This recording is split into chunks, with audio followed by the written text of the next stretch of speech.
As the push for a more global society continues, the United States has now relinquished control of the internet. ICANN ends agreement with the U.S. government. Move will give other countries a prominent internet role. And as bad as it is here in this country, the censorship that takes place in China and other nations on the internet is deplorable. It's disgusting. It's disturbing. And it's coming home to roost. All these things are hitting a crescendo point. You would have to be blind, deaf, and dumb to not understand, with all the headlines, especially talking about new economic orders and new world orders, that this is indeed about globalization. Customers surf the web at an internet cafe in Beijing. ICANN, the body that oversees web addresses, has ended its agreement with the U.S. After complaints about American dominance of the internet and growing disquiet in some parts of the world, Washington has said it will relinquish some of the control over the way the network is run and allow foreign governments more of a say in the future system. ICANN, the official body that ultimately controls the development of the internet, thanks to its oversight of web addresses such as .com, .net, and .org, said today that it was ending its agreement with the U.S. government. The deal, part of the contract negotiated with the U.S. Department of Commerce, effectively pushes California-based ICANN towards a new status as an international body. Everything is becoming an international body for global governance. It's a play on words. With greater representation from companies and governments around the globe. Companies and governments. Because this is a corporatocracy, a technopoly. ICANN had previously been operating under the auspices of the American government, which had control of the net thanks to its initial role in developing the underlying technologies used for connecting computers together. But now we're going to come together with an international body. I don't know about you, but I don't want other nations that have heavy censorship laws having a say on what I can post on the web, and having a say on whether I can be prosecuted for putting up a certain website or an idea.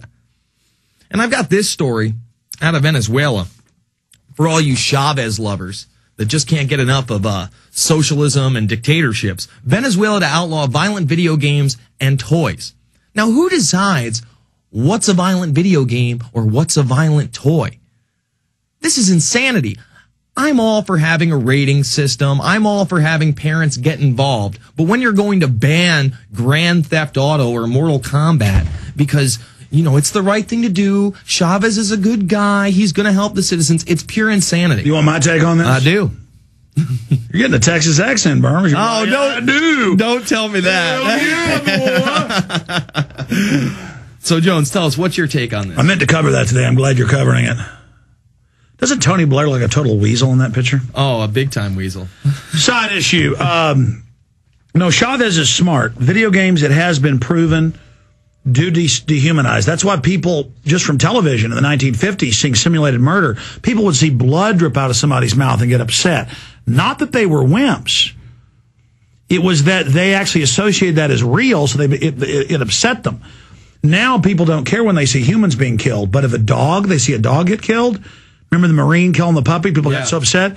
But if they see him killing Iraqi kids for fun, they don't get upset.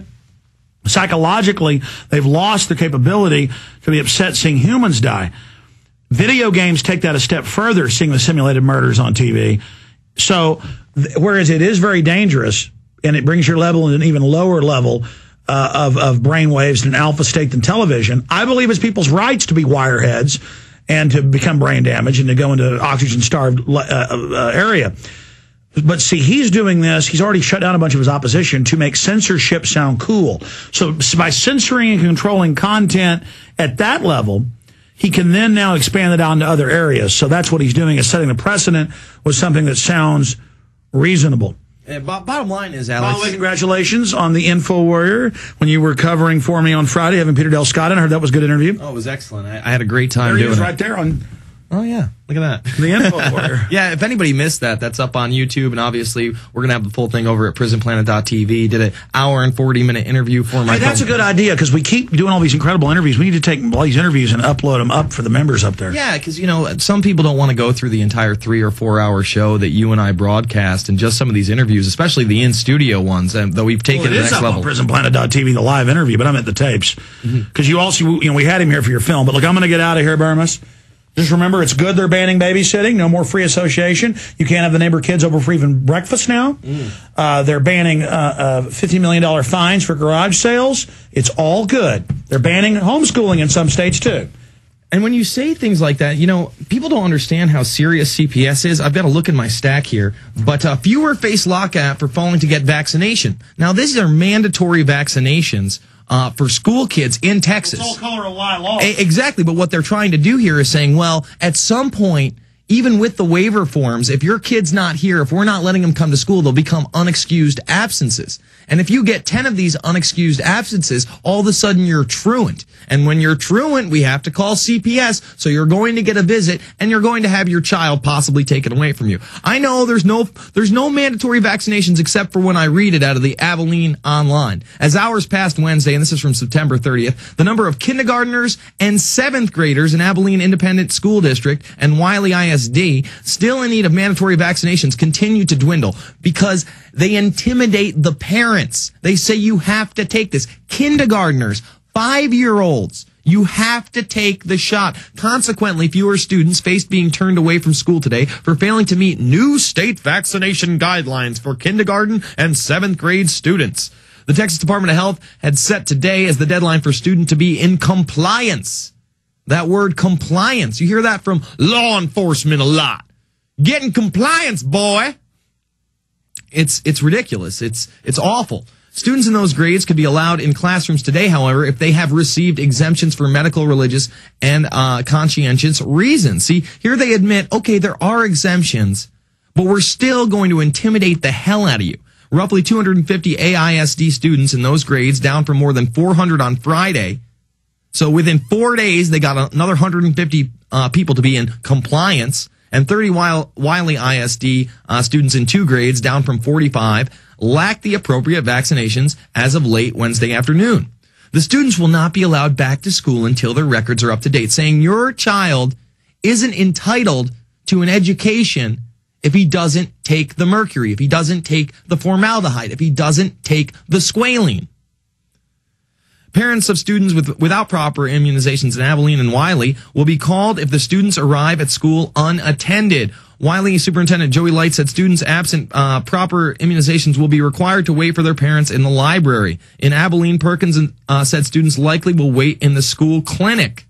See, you're treated, you're degraded, you're dehumanized. You're made fun of. Oh, look at the weird kid who didn't take the shot. He can't play with everybody else. Don't listen to him. His parents are nutso. At this time, AISD is considering this an excused absence for now. They will be allowed to make up their work. If they have assignments, they could certainly work on them at home. If an individual case becomes extended, here's the key. Campuses would handle this as they would any absence. So as it gets more extended, all of a sudden it's not an excused absence. And if you have 10 unexcused absences, oh, you're truant. Then that's the next paragraph. One potential problem for students without required immunizations, Perkins said, is a Texas Education Agency prohibition against missing 10 school days during a semester and not receiving credit because of it. So they're not only saying you're truant, but you'll have to repeat the grade. And that's only 10 days. 10 days! A little over a week. There were times in my school year, I missed 10 days. I still managed to make the honor roll. I still managed to pass everything. By the time I was in my senior year, folks, let me tell you what my schedule was like. I had 4 separate art classes, 2 gyms, 2 lunches, and I only had to take 2 courses, and one of them was a college course, which I took out of SUNY Albany that was offered at my high school. So by the time I was 17 years old, because I graduated when I was 17 years old, I only needed 2 credits, and they still made me, they wouldn't let me take it in the summer class. They still made me come my senior year. And it was fun. I mean, obviously, I loved art.